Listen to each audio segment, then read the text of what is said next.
I want you to just put your pens down, and I want you to think about something very pleasant in your mind and listen to what I have to say, because what I'm going to describe is the picture of the average person who comes into your office today that we have to support. And this also includes ourselves. So just listen and close your eyes if you want to fall asleep, postprandial nap, whatever you need to do. It's called the paradox of time, which is the source of stress. The paradox of our time and history is that we have taller buildings, but shorter tempers. Wider freeways, but narrower viewpoints. We spend more time, but have less. We buy more, but enjoy it less. We have bigger houses, but smaller families. More conveniences, but less time. More degrees, but less sense. More knowledge, but less judgment. More experts, but more problems. We have more medicine, but less wellness. We drink too much, smoke too much, spend too recklessly, laugh too little, drive too fast, get too angry too quickly, and stay up too late. Get up too tired, read too little, watch too much TV, love too seldom, and hate too often. We've learned how to make a living, but not a life. We've added years to life, but not life to years. We've been all the way to the moon and back, but have trouble crossing the street to meet a new neighbor. We have done larger, but not better things. We've cleaned up the air, but polluted the soul. We've split the atom, but not our prejudice. We write more, but learn less. We plan more, but accomplish less. We have learned to rush, but not to wait. We have higher incomes, but lower morals. More food, but less appeasement. We build more computers to hold more information, to produce more copies than ever, but have less communication. We've become long on quantity, but short on quality. These are the times of fast food and slow digestion, tall men and short character, steep profits and shallow relationships. These are the times of more leisure, but less fun. More kinds of food, but less nutrition. Days of 2 incomes, but more divorce. Of fancier houses, but broken homes. These are the days of quick trips, disposable diapers, one-night stands, overweight bodies, and pills that do everything from cheer to quiet to kill. Does this cover the territory of where our stress comes from? I don't know the author. This was an anonymous thing that I found, and it has struck home for me for years. It's been a shift in our societal reality in most of our lifetimes. And I'm not really judging, I'm just observing that this is the trend in our population. There was a wonderful article, and it's one of these long titled articles, but it explains so much in just the title. It's called Adults Who Feel a Sense of Grief When They See Locals Living Simple Lives. They're actually witnessing the childhood freedom they had to sacrifice to achieve success. Does this sound familiar? Why do we travel to quiet places? So we can have that experience, right? We are the human metaphoric cockroaches of the mammalian world. We keep adapting and shifting our energies as the world changes, just like a cockroach. Because what is a cockroach as a metaphor? Think about it as the reality as well. It's considered to be the most survivable and adaptable creature of its class. Humans, well, think about it. How much have we adapted to in such a short period of time and not died? Very few mammalians can actually claim that. You change their environment, they tend to peter out, become extinct. We have increased the external stress, and yet we keep adapting. The level of physical overwhelm and emotional overwhelm is increasing within the entire population. The quantity and quality of interference which the human body has to filter out in order to function is increasing daily.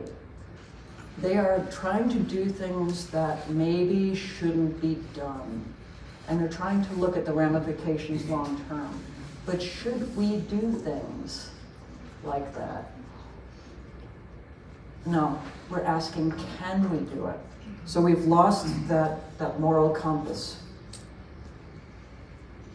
So, as a result, and the lack of forethought, there is little time off. That includes the EMF, the chemical, the radiation, processed and GMO food. It's full body immersion. So the body's full continuous immersion has an effect on the body as a whole. And IntegraCell is an amazing product, and everybody should be on it because of it is such a super antioxidant. It is the anti-free radical remedy, but there is so much more to the story. The I will survive and keep pushing through it all attitude, this resilient human cockroach quality, I believe, and this is just me, mind you, is the result of the continual dedicated vigilance and action of the liver, supporting the body in order to continue surviving and living. It allows your adaptation to almost anything thrown at it. Now, this is not science. This is my belief system. This is my observation over the years of practice. So let's discuss what the liver is saying these days. Does everybody know what NAFLD stands for? No. Non-alcoholic fatty liver disease. The translation, cirrhosis without the alcohol. Guess what? They have a new pile of acronyms. This is not written in there because I just read this article 2 days ago. It is called MASLD, Metabolic Dysfunction Associated Steatotoic Liver Disease. Oh, wow. How is that for a mouthful that's not going to be repeated very often? Okay? But it is acknowledging the difference of non-alcoholic fatty liver disease with no alcohol involved. Well, why? It's metabolic. It's finally admitting that there is a reason for all of this. So the global incidence of the non-alcoholic fatty liver disease is 47 cases per 1,000 person years. Think about that for a second. That's person years, not lifetimes. So you're looking, if you average things out at about 15 out of 100 people are going to come up with this. Wow. On average.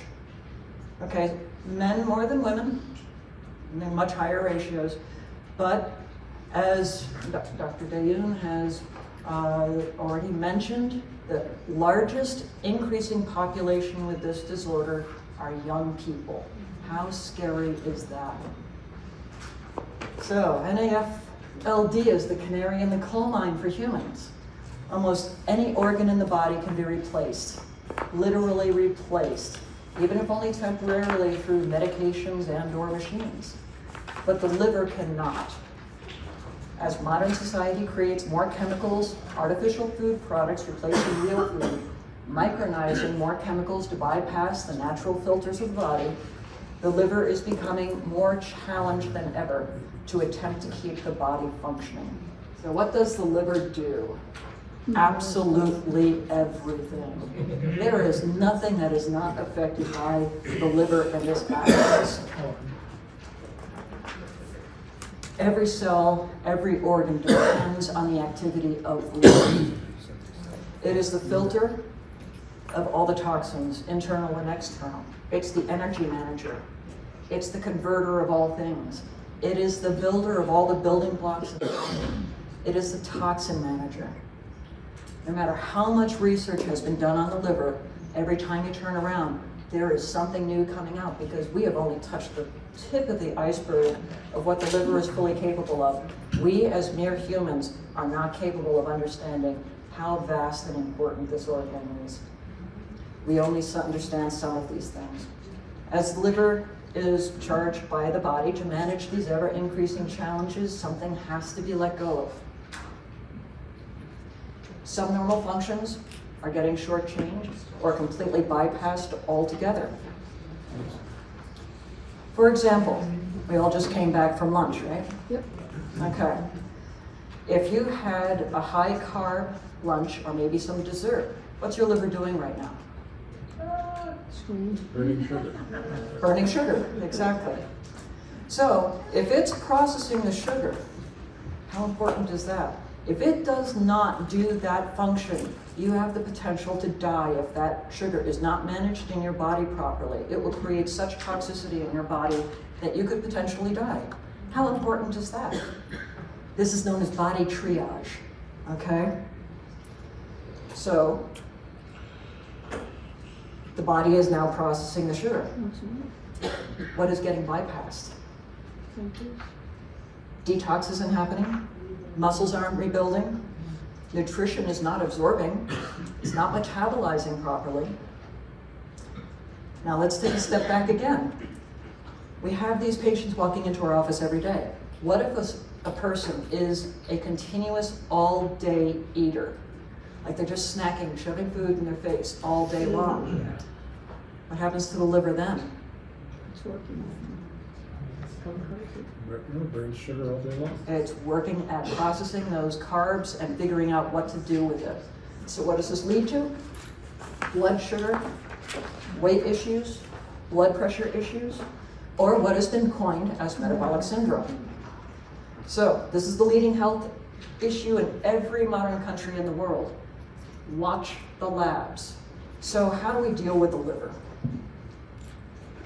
We get the liver talking. That's step one. This is an excerpt from my Life Care Essentials class that I'm going to start teaching again after 20 years. And it has the exact same body point as 30, 40 other techniques because the liver is so big, there is a universal agreement between almost every technique of where the body point is, including the Inno-Vita group. You take a flat hand, you put it on the liver, which is on the right-hand side, lower rib cage, and you muscle test. If you get a weak muscle, there's something not communicating. We need the liver to communicate with the body, and we need the body to communicate with the liver. Does this make sense? Because if we don't have that intercommunication, we're going to be asking the wrong questions of the wrong parts of the body. So what I've done on the other picture there is to give you the levels. If you're not a chiropractor or a spinal manager, it just shows you where these spots are. And that is T2, T5, and T8, and you stimulate them in a certain way, in that order. So we know what the spinous processes are, and they're right in the middle. They're the bumps that run down the middle of the spine. About 3-inch spread from there, and we stimulate those spots through at least a full cycle of breath. You can just simply rub it through a full cycle of breath. You can tap it through the full cycle of breath. I like taking pauses because I like to stutter. So this correction, this test, gets the liver talking to the rest of the body. Let's talk about something that has the potential to disrupt every liver that we're having affected by it. We've talked about this repeatedly. It seems to be the hot topic of this weekend, and it's the GLP class of drugs. So this is a drug used to combat metabolic syndromes. I love that health diseases are a war now. We're not helping people, we're at war. We're at war with metabolic syndrome. This will combat metabolic syndrome. The labs change, the weight comes off, it's awesome. But reality check, what's the real price? This is one of those can we, should we issues. Okay, what's going to be the price in the big picture? No one really knows yet what the big picture is going to be. About another 5 to 10 years from now, we're going to see probably, I'm going to lay bets on this, and I'm not a betting girl, that it's going to be the liver that's going to be paying the ultimate price of this. But here's the big secret that no medical individual wants you to know about, and it's been printed in every medical journal over the past 20 years, and it is about fasting. If you want to do that metabolic reset, a complete water fast for 3 to 5 days resets blood pressure, resets blood sugar, and sets the metabolic platform for weight loss.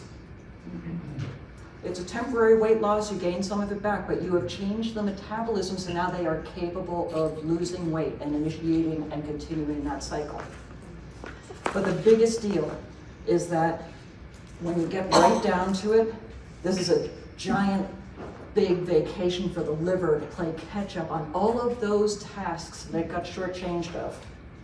All those neglected duties, the metabolism, the toxin management, the rebuilding, it gets a total vacation. Now research this. It's going to be in a bunch of medical journals.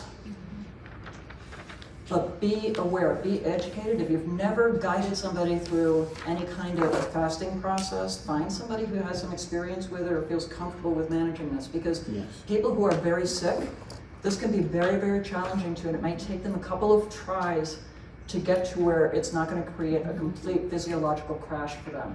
They need to be supported, and you have to be in contact with them continually to keep everything moving in the right direction. But don't look for the AMA journal article on this. It's been pulled. I'm sure it is. So, why discuss the liver? This is supposed to be about emotions, right? Okay. So, traditional Chinese medicine, neuroemotional technique, Louise Hay, we can go through the whole spectrum. So many others define the liver as the storehouse of anger in the body typically. Society has become angry. Have you noticed this trend? Emotions and mental tolerances decrease with liver toxicity. But this is a tough measure. You can't measure this shortening of temper, this shortening of attention span, all of that stuff. It's a floating, not really, you can't put a number to it, okay? But one of the fastest growing diagnoses happening today is one form or another of liver degeneration. Now, this is not just about the lab findings. Keep in mind that labs show up at about 40% of degeneration. You won't see symptoms like the yellowing of the skin or the eyes until about 60% of degeneration. But what is happening is that more tests are being done in hospitals. And it's the fibrosis and then later the fatty liver deposits infiltrating the liver, which eventually create the stiffening and death of those cells. Fibrosis is almost consistently considered to be an incidental finding on a CT scan. You won't hear a doctor talk about it. No, you'll be in the hospital, you won't hear it. You have to read it in the report itself. It'll be an incidental finding. But the cool thing is, this is the level where it can change. So if somebody has had a CT scan of the abdomen, get a copy of that. Keep it in their file so that you understand that this is something that really needs to be dealt with, because they're already down the rabbit hole and they didn't even know they fell in.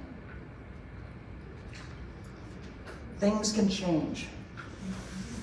But the reason it doesn't get reported by the average physician, because it's incidental, they don't have a medication to fix it.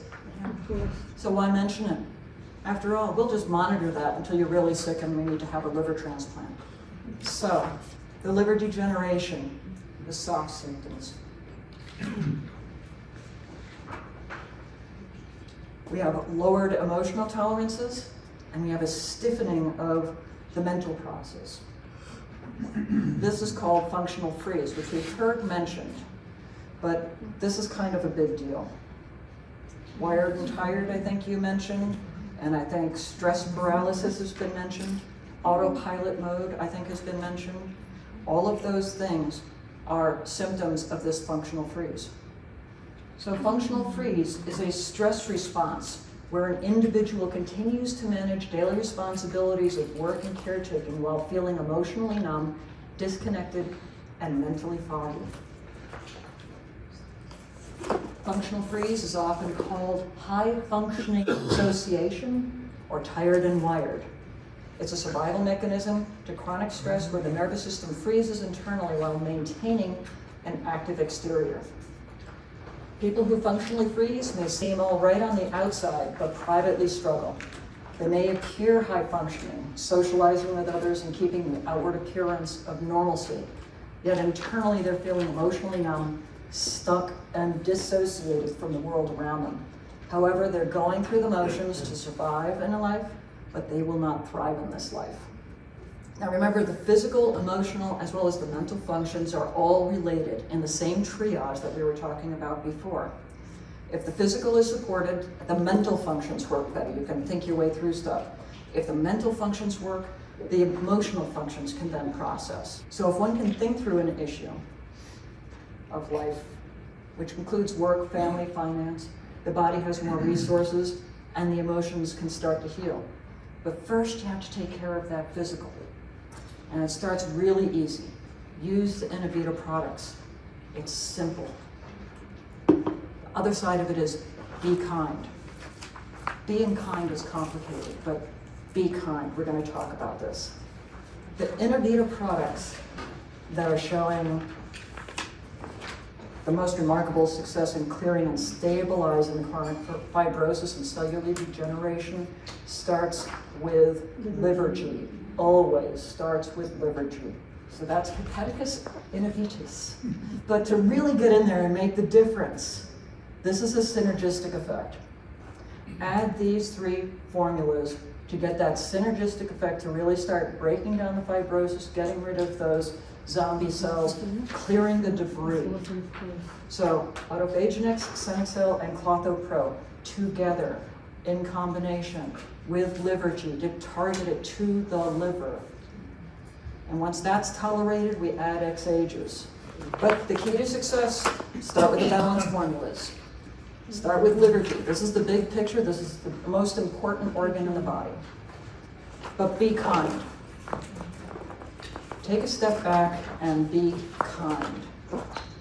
Being kind is a big order because a lifetime of challenge has to be drawn in the opposite direction. To be a kind person, you have to be repairing yourself and managing and repairing all of the dysfunctions that we have learned over time in order to be kind. We have learned how not to be kind. So being kind when it comes to the Inno-Vita products is about dosing. Start with liquid extracts in particular. Do one at a time. The dosing with the liquids can be titrated down to extremely small to reduce the healing crisis. You don't want a healing crisis. And if you add a healing crisis, it will add stress into the picture, the big picture, and this will shut down the healing. And why is this? Because if you put that kind of stress into the body, you put somebody immediately back into fight or flight, sympathetic dominance, and they stop the healing process. So be kind. Back off the dosing until they get mild symptoms. So start small. Even titrate it to a half drop if necessary, and increase very slowly to tolerance. This is not a race. This is not a quick fix cure. This is a slow process to help repair and back up something that's been degenerating for years. How do you get a half drop? That's right, you put it into a little shot glass of water and you drink half of it one day and you drink half of it the other day. That's a half drop. Now, as a warning for our biodynamic residence practitioners, whatever the dose is on the bottle, cut it by at least 3/4 before you even think about dosing anybody, because the body's going to be so sensitive that it's going to take up this stuff really fast, and it can throw them off the cliff into a healing crisis very easily. So, if you do get a strong detox reaction, stop it for a few days. Just stop what you're doing, give them 2 or 3 days to clear the toxins, give the liver a chance to catch up. It means that you've overwhelmed the liver's ability to clear those toxins. Once it clears, you start back up again. My protocol is number 1, start the livergy. Work it up slowly to 3 drops a day. When that is easy and gracefully handled and the person's going, why am I bothering doing this? I'm not feeling anything. It's time to start adding 1 drop of those other 3. So when you add 1 drop of those, they might have another detox reaction. Go slow. As that 1 drop is tolerated, add 1 drop of the other formulas. As that is tolerated, add the 3rd one in, 1 drop. At this point, they're probably having a healing crisis and you're having to back off a day because we've got everything in action and the body's going, oh my God, I'm a mess. So now we are at 3 drops of livergy, 1 of each of the others. Now it's time to slowly increase those 3 others till it matches the liver G. So now you're at 3 drops of each of these 4 products, once a day, all together. Don't do this twice a day. Do this once a day. Once it is calm and easy at 3 drops, move it to 4 drops. Stay there for a while. This could take a month. That's okay. We've got time. We've got a lifetime to fix the liver. The liver doesn't have a lifetime to wait for us to do it. Once you're up to 5 or 6 drops a day, now we have the choice between a capsule or drops. It's patient preference, or if you're holding on to the liver point and you ask if the body has a preference, go with that. So just tell them right up front that there's a minimum of 6 months to do this, but expect about a year. It takes time to be able to clean this up. It could take longer. There could be breaks. Like Dr. Kim says, if the body gets too used to something, it may adapt to it and it loses its medicinal effect. So take a week break every once in a while and then go back on it so it slams that medicinal effect right back in there and it starts clearing more and more junk. Does this all make sense? And yes, this applies to other organs.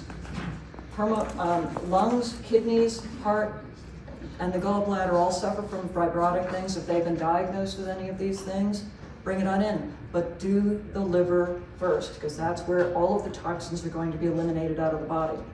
And a word of caution about doing this protocol with the permalung, because it's going to feel like they're coughing up a lung, because that's the escape route for the toxins and poisons to come out of the lungs.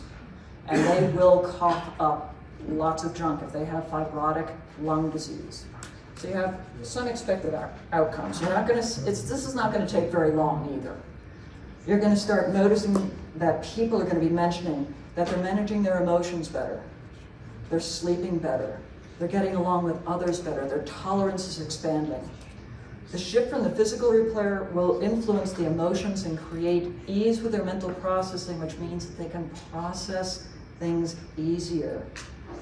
But there could be another associated reason for this, because recent research has shown a direct correlation between curcumin and the brain when compared to one to the other with major depressive disorders. The curcumin and the prescriptions rated exactly equal. But like Dr. Dayoun says, it is not that simple. You combine the effects, could be a coincidence. There's curcumin in all of these products.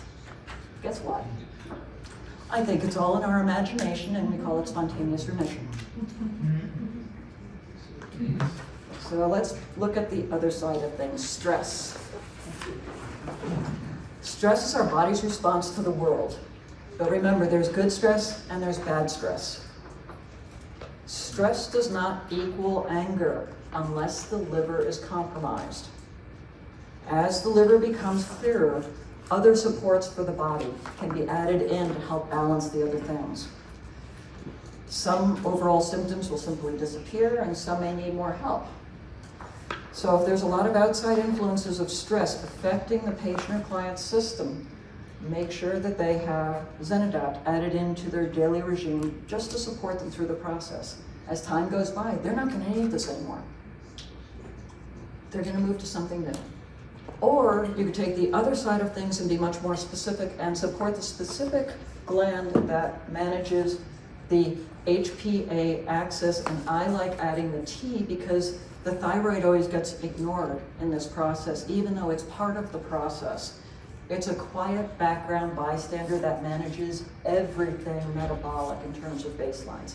So hypothala, adrenix, thyroidin, pituitin, whichever the body tests for. I almost never prescribe 2 of these products at any one time. I ask the body for the priority of what is most in need, and that's where I start. And then once that gets solid, we go to the next organ in need. This provides a stable solution to the fight or flight response, that adrenal overload and fatigue. So then we get into basic stress management. Sleep is one of the most important things that you have with regards to stress management. It's not, go sit and meditate and breathe deeply. It's enough. Are you sleeping? If you're not sleeping, there ain't no point in going any further. I'll be trying the new one, but yeah, we shall see. If we have mitochondrial need, you'll notice that there's a lot of body fatigue. Add mitochond. Make sure they drop the stimulants, the coffee, chocolate, and those ever-pervasive energy drinks. Everybody seems to be in them these days. And provide good proteins, good building blocks like Terra of all things. Don't forget to educate folks on the chronic source of the toxin problem, the introduction of the stress. Comfort foods. Comfort foods tend to be addictive, which means that they're usually chemically laden and seriously sugar and carb laden.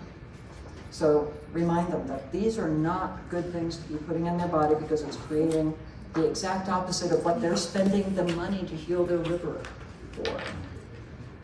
Be wary of cleaning products, which include surfactants. This is the entire class of cleaning products that, pardon me, but you walked into your hotel room when you first opened the door and you smelled something. What was it? They all go in and they spray a Febreze-like product all over the floor to make sure that there's no odors in there. It's a surfactant that kills all the odors because it breaks down the cells that hold the odors. Okay? So surfactants make chemicals more accessible to the cells through the membrane. It just makes things easier to get in.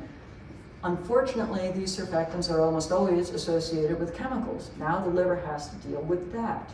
So reduce this continual exposure with better detergents, skip the fabric softeners, skip the dryer sheets, and once again, I'm not naming names because that's not what I do, but reduce their screen time as it alters dopamine processing, melatonin regulation, serotonin balance, and here we are with Hepaticus electrocutus. I love this stuff. The new Inno-Vita formulas that seem to be having the potential to really add into this entire process of healing the liver is going to be the Emosi and the Bal-Ans-S. Why? Because the physical body is starting to create a place for long-term support to the emotions, but the mental fatigue from the functional freeze should respond extremely well to the Emosi. And if we can get the autonomic system to start kicking in and not being in that fight or flight chronic state with a Bal-Ans, I'm saying this could be a very good combination of things. It supports the chronic compensation of the autopilot that the body engages with to survive, and this is a good thing. If the emotions are spiking and falling, and they are not on pharmaceuticals, and this is a warning, if they're on a pharmaceutical mood-altering medication, don't add this in, because there is a St. John's wort interaction potential. You don't want the liability. But if they're not on anything, this is an absolutely life-changing product because it takes the edges off of the swings, the highs and the lows. It's awesome. Optimogen, it's been a game changer for everybody. But this has been absolutely a game changer and a lifesaver. If they're dietarily nutrient deficient, don't forget about basic nutrition. You can get labs and prove which direction they're deficient in if you need to. But basic good nutrition, we have all of these products that we've been talking about. They're all very good, but don't forget the hydration. Hydration is a critical part of the absorption of all these nutrients and taking the stress off of the liver so they can process this stuff easier. If the brain is just simply overwhelmed, support it. Muscle test and figure out which one of these products they need, because of these three, they each function in a completely different way on different channels. Find out which one suits the body the best. You got body fatigue, go with mitochond. But that's the physical. But please remember the body-emotion connections. The connected, balanced formulas can support when combined for emotional targeting. Some of these will be moving targets, so you might be rotating which formula you're using at any time. But how do you access emotions? Simple test.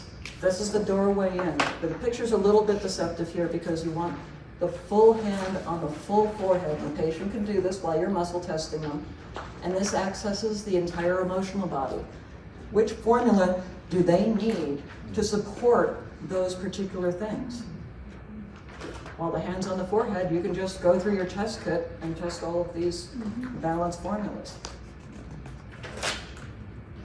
Here's a chart that you've probably seen everywhere, traditional Chinese medicine or emotional technique, blah, blah, blah. I mean, there's tons of different versions of this particular chart.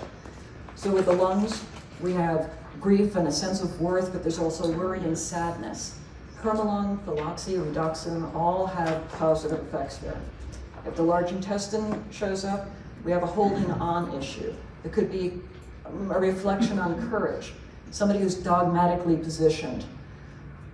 Digesta, coltrax. Stomach is about discontent, vulnerability, anxiety. So gastrotrax, digesta. Aloe vera juice, a lovely, lovely add-in. Leptera is the full digestive rebuilding thing that you have in your toolbox, and it's not even mentioned just that, but it can rebuild the entire digestive system, and I've done it. It's awesome. The spleen is about reflection. It's also about being ready for battle, getting your spleen up. Have you heard that term before? About getting ready for battle. But it's also about contemplation. So X-spleen covers that. Heart is more intense. It's passion, love, intense emotion, joy. We have heart flow, cardio, hemopure, but we also have circulate. Small intestines is about the assimilation of life lessons and depression, digesting ibuprofen. The bladder is about being pissed off or fast anger. Bladder. Kidney, fear. Fear is reactive anger. That's kidney clear. Gallbladder is resentment or festering anger. You see a trend here? It's about making choices, about resentment. That's galactic. So now we're in the liver house, the wheelhouse of anger. It's about transformation, about frustration, jealousy, envy. Liver G is the product. What's not written on here is pancreas, which is the house of worry. And that's about pancreas. Then we have triple heater, circulation, sex, governing vessel, conception vessel. These are all TCM meridian names, and they work extremely well. Test the potentiate formulas to support those. So where are we heading with all of this? Being happy. This is the goal. Don't worry, be happy. Okay, how many of you just rolled your eyes going, oh my God, she's gonna try to sing, and it's like, I'm not gonna go there, I won't torture you. I won't torture anybody. But let them roll their eyes, because once you start changing the physical, the eyes will stop rolling because they're going to get it. Remove the physical roadblocks, the eyes will stop rolling. Balancing the body creates grace and opportunity. Happy is not easy. To be really happy is not easy, especially if it's never been there for long. You've never had the habit of being happy. You've had the habit of discontent. We've had the habit of disassociation. We've had a lot of other habits. And this is work. So provide some guidance. I'm going to provide you with some tools here, so don't worry. But remind people to smile, because it releases positive neurotransmitters and balances the cortisol level after stress. Faking it, kind of smiling without like really smiling, it doesn't really quite trigger off that biochemical effect. But if you frown, it directly counters those effects.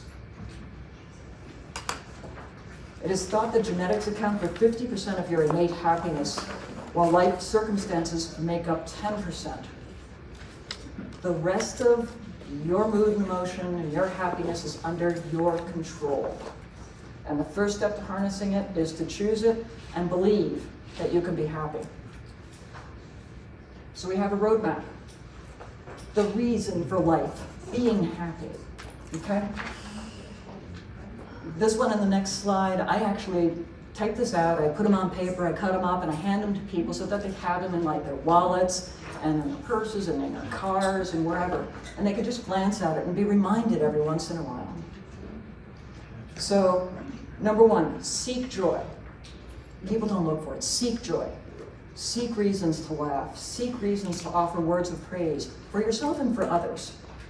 I can't tell you the number of people I'm walking through the airport this time around, and I'm going through the TSA check, and I noticed the woman's voice, and I walked up to her and I say, "You have the most pleasant speaking voice." And she just looked shocked. "Thank you." I was like, "Yeah, have a great day." And I walked on. And somehow I may have changed your day. So seek reasons to offer words of praise for yourself and for others. Seek beauty in nature, beasts, and even other human beings, if at all possible. That's a little tall sometimes. Seek reasons to love. Seek that which uplifts you, and seek the opportunity to offer that which uplifts you and for others. Seek feelings of well-being. Know that your value can only be measured in terms of joy. Acknowledge your absolute freedom to do or not to do any of these things, for it is, without exception, your choice in every moment of every day to be happy or not.